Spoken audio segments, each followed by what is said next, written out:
자녀의 문해력을 학교에만 의존할 수 있을까? 이 부분에 대해서 제가 말씀을 드렸습니다. 학교 속의 문맹자들 그리고 문해력 격차라는 두 책을 리뷰를 했고, 이전에는 초등학교 교사와 나눈 이야기를 토대로 영상을 했었는데요. 오늘은 중학교 국어 선생님과 이야기 나눈 것들과 다른 것들을 결합해서 말씀을 드리겠습니다. 초등학교 6학년, 초등학교 고학년이 되거나 중학생이 됐을 때 아이가 책을 읽고 어떤 내용을 읽었는지를 확인하는 수 있는 기회가 있었을 겁니다. 또는 있을 거예요. 아마 중학생이 되면 좀 그런 것들을 터치하기가 쉽지 않겠지만 초등학교 5, 6학년, 고학년이 됐을 때는 그런 이야기를 나눌 수도 있거든요. 그러면 이런 얘기를 부모님이 하는 경우가 있을 수도 있어요. 왜 읽었는데 그 책도 읽었잖아. 근데 왜 아무 내용도 기억을 못해? 라든가 어떤 책을 읽고 이렇게 생각을 했다고 하는데 저 책을 읽고 왜 저런 생각을 할 수 있지? 라든지 아니면 왜 저 정도밖에 모르지? 이런 생각을 할 수가 있어요. 자, 이게 그 정도 아이가 됐을 때에 비로소 알게 되는, 깨닫게 되는 거예요. 그 전까지는 내용을 기억한다든지 내용을 파악하는 게 좀 어렵다든지 이런 게 아이에게 큰 어떤 중요한 것이 아니었을 수가 있죠. 그러니까 아이가 그냥 어떻게 읽든지 읽고 있으니까 됐어. 근데 어느 날 확인을 해보니 왜 저런 생각밖에, 저런 기억밖에 안 남아있을까? 즉, 책을 읽고 나서 그 내용이 마음속에 남아있어야 된다는 게 중요해진 나이가 되는 거죠. 공부를 염두에 두고 있다든지 성적을 생각했을 때 독서 능력이 이 정도는 돼야 되는 거 아닌가? 이런 잣대로 보니까 그게 안 되어 있는 거예요. 자, 중학교에 가면 설명문, 설명하는 글 또는 비문학이라고 얘기하는 이러한 글 읽기가 필수입니다. 초등학교 때도 마찬가지지만 우리가 외워서 공부하는 것들에서 이제 좀 더 이해하거나 또는 단순히 뭐는 뭐야가 아니라 어떠해서 이런 이유로 이러이러하다라고 이해하거나 기억해야 될 것들이 조금 복잡해지죠. 그리고 그것이 어떤 건지, 왜 그런지에 대한 것을 글을 통해서 이해하는 게 필요해요. 인강이라든가 선생님들이 말씀을 해주시기도 하지만 그것들을 마음속에 결국 정리해서 체계적으로 기억할 수 있어야 돼요. 왜냐하면 기억력이라든가 또는 학습해서 이렇게 집어넣을 때 뒤죽박죽으로 넣으면 그게 잘 남아있지 않거든요. 그래서 독서를 통해서 그런 것들을 내 마음이 잘 정리하고 잘 어떤 체계화시킬 수 있는 능력이 필요해요. 그렇게 이해할 수 있어야 그게 되고 이런 마음속에서 체계화 작업을 잘 할 수 있어야 이해를 잘하고 또 기억을 할 수 있는 거거든요. 자, 근데 아이들이 대부분 책을 많이 읽었더라도 문학 작품을 읽다 보니 이제 이런 설명적인 글 읽기를 어려워하는 경우가 많습니다. 문학을 읽으면서 글이라고 하는 것들을 처리하는 이런 능력이 괜찮아지면 이제 필드가 바뀌어서 비문학을 읽는 것도 꽤 잘할 수가 있어요. 그러면 이 아이는 이제 비문학이라는 세계에 들어와서 그러한 좀 다른 글을 읽어 나가는 게 그렇게 어렵지 않게 시작돼서 좀 생소하지만 금방 적응해서 그런 글도 잘 읽어 나갈 수 있게 되는데, 문학을 읽어 갔을 때 많이 읽든 적게 읽든 상관없이 어쨌든 문학을 읽는 그 읽기 능력도 그렇게 잘 정착이 안 되어 있다면 비문학으로 넘어갔을 때 어려워지는 거죠. 자, 그런데 문제는 이제 중학교에 왔을 때 더 이상, 또는 초등학교도 그렇게 제가 이전에 말씀드린 것처럼 글 읽기 능력을 키워주는데 그다지 관심이나 시스템적으로 준비가 되어 있지 않다라는 이야기를 했는데, 중학교는 더 그렇습니다. 이제 우유, 갖가지 우유, 초코우유, 딸기우유, 바나나 우유 막 줍니다. 하지만 그 우유를 먹는 건 누구예요? 고양이죠. 또는 우리 아이죠. 근데 아이가 우유를 잘 못 먹어요. 우유가 소화가 잘 안 되는 사람 있잖아요. 그것처럼 우유가 잘 소화가 안 돼요. 그런데 그것에 관심을 주지 않고, 야, 너 지금 이 우유도 먹었고 이제 두유도 먹어야 돼. 그랬더니 흰 우유가 소화가 안 되는데 콩도 잘 소화를 못 시키기 때문에 두유가 또 도움이 안 되는 거예요. 이런 일이 생길 수 있죠. 중학교쯤 되면 이제 그러니까 설명적인 글을 접하고 더 많이 접하게 되니까 이 글에 적응할 수 있게끔 조금 뒷받침이 줘야 될 텐데 우리나라 교육 과정에서는 그런 것들이 없습니다. 그래서 이전에 초등학교 때 완성이 안 된 아이들이 더 심화되고 더 그러니까 약한 아이들이 되고 또는 초등학교 때는 문제가 없었는데 중학교 와서 글 읽기가 힘들어진 아이들이 발생을 하는 거죠. 자, 초등학교 때 보통 그 소리내서 읽기를 많이 강조하잖아요. 그 부분이 충분히 발달이 안 돼 있는데 중학교로 넘어와서 이제는 학교에서 아주 일부라도 그런 부분을 신경을 안 써주거나 또는 가정에서도 그런 부분들을 이제 더 이상 얘가 컸는데 소리내서 읽기가 필요하겠어? 라든지 아니면 그런 부분을 확인하려 하지 않고 지식적으로 지식을 쌓아서 공부를 해가지고 시험 보기 위한 그 지식들을 마음속에 쌓는 거 여기에만 초점을 맞출 수 있는 거죠. 문해력을 연구하시는 분들 또는 교육하시는 분들이 가장 안타깝고 답답하게 생각하는 것 중에 하나가 한글을 떼면 다 읽을 수 있다 이렇게 생각하는 거. 두 번째로 어렸을 때 문해력 교육을 하면 이제 그 뒤로 3살 버릇 8까지 가는 것처럼 필요 없다라고 생각하는 거예요. 중학교 때도 문해력이 어느 정도 충분한지 아닌지를 확인해야 되고 그리고 충분한 아이더라도 계속해서 새로운 읽기 전략들을 익혀야 됩니다. 이제부터 사실 완전히 달라지기 때문에 설명적인 글을 읽는 전략들이 마음속에 체화될 수 있도록 노력하기 시작해야 돼요. 자, 일단 아까 초등학교 때도 유창성과 어휘력 중요하다고 말씀드렸는데 어떤 아이들은 초등학교 때 배운 그 어휘, 초등학교 어휘에 초등학교 수준의 어휘 지식을 그대로 평생 갖고 가는 아이들이 있습니다. 성인이 되었는데 초등학교 때 접한 단어예요. 그러니까 뭐 읽는다라는 것도 그냥 글을 읽는다라고 했지만 마음을 읽는다, 트렌드를 읽는다 이렇게 표현이 되잖아요. 근데 그 읽는다라고 했을 때 트렌드를 읽는다라고 하면 이걸 좀 다른 파악한다 이렇게 말할 수도 있죠.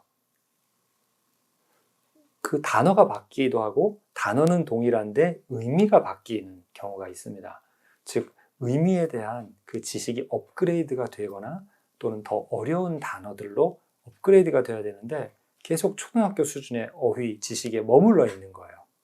근데 이 사람들이 또 그 새로운 어려운 단어를 모르느냐? 그건 아니거든요. 그 단어가 나오는데 문제는 이걸 다운그레이드 시켜서 그냥 읽었다라는 거지.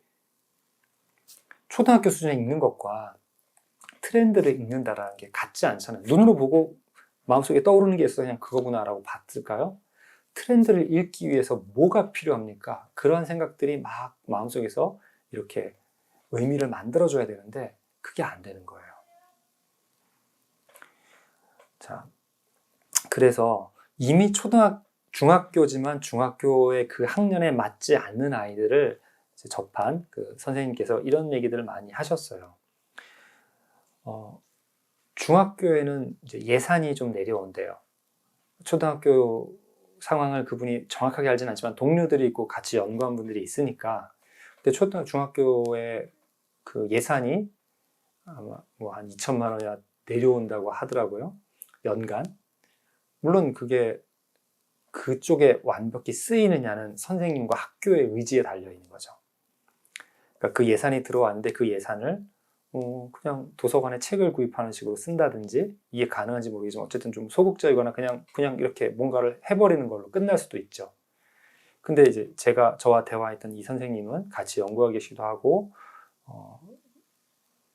그 학교에서 이제 이런 문해력 관련된 부장 교사로서 국어 선생님인데 다른 뭐 과학 선생님, 역사 선생님과 함께 이 아이들의 글 읽기에 대해서 대응을 하신 거예요.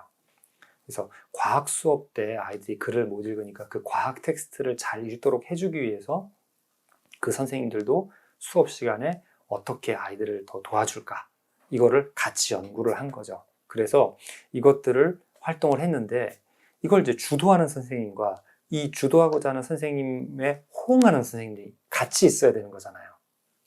많은 학교가 있는데 이런 부분에 공감하고 함께 노력해 줄 선생님이 있다라는 거, 이건 운입니다, 정말.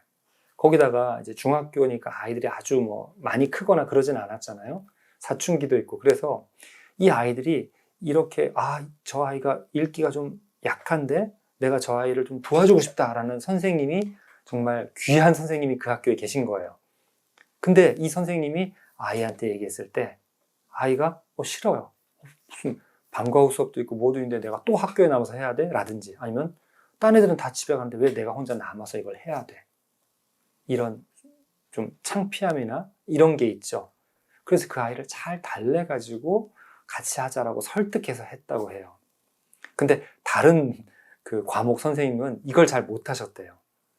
그러니까 선생님이 마음이 있고 정말 진심으로 도와주고 싶은데 아이와 학생과의 유대관계를 만드는 게 좀 익숙하지 않은 분들은 그분들이 갖고 있는 정말 그 교사로서의 열의가 충분히 기회를 얻지 못하는 거예요.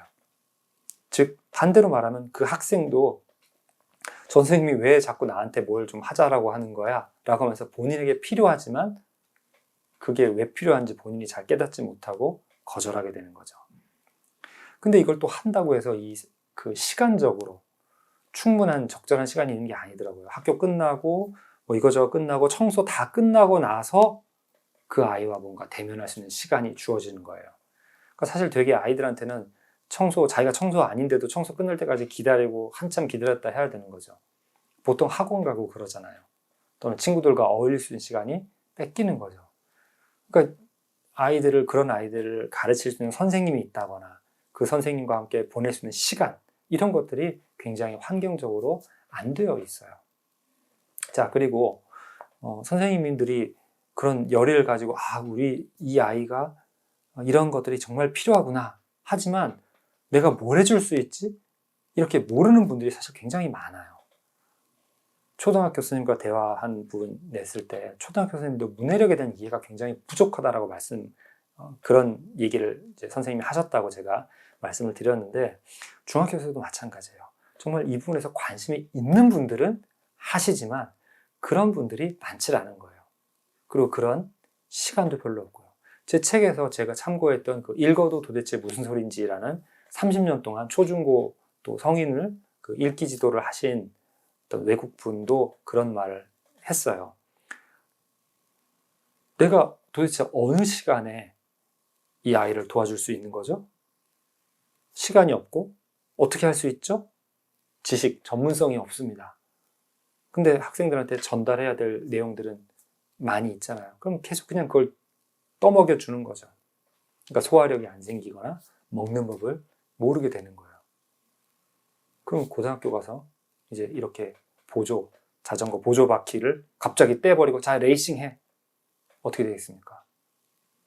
넘어지는데 똑바로 가지도 못하는데 갑자기 레이싱해. 그럼 자전거를 타고 쌩 하고 달려갈 수 있을까요? 안 되는 거죠. 자, 중학교 선생님께서 아이들을 통해 도와주고 아이가 좀 더 잘 읽게끔 해주니까 잘 읽게 되면 재밌어 하더라. 책 읽는 게 이렇게 재밌는 줄 몰랐어요. 라고 아이들이 이야기를 했대요.